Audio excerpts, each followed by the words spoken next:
My name is Carol. I'm 12 years old.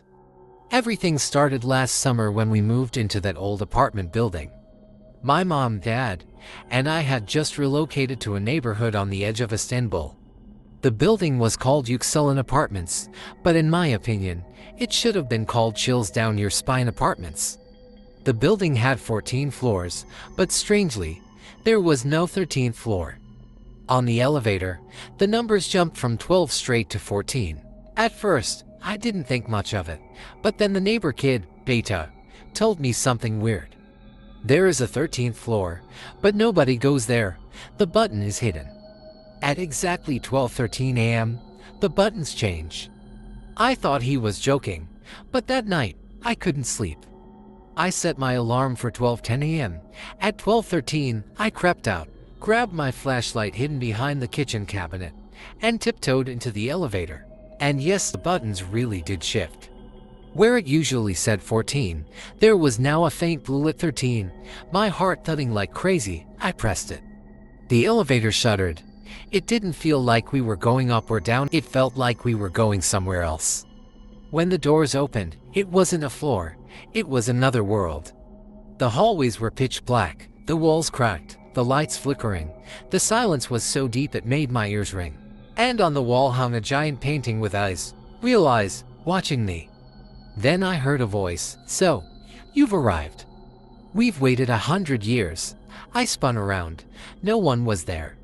But the shadows, they were moving. A door creaked open. Then, bony hands reached out toward me from the darkness. I ran. Somehow, I found the elevator again, but the buttons were gone. Luckily, Beta heard me and pulled me out, but ever since that night, I keep having the same dream, a staircase to the roof, wind, a strange door, and the secrets the 13th floor is hiding. Beta and I made a plan. We checked the roof during the day, everything looked normal. But at night everything changed. One night, at exactly 12:13 a.m., we climbed to the roof.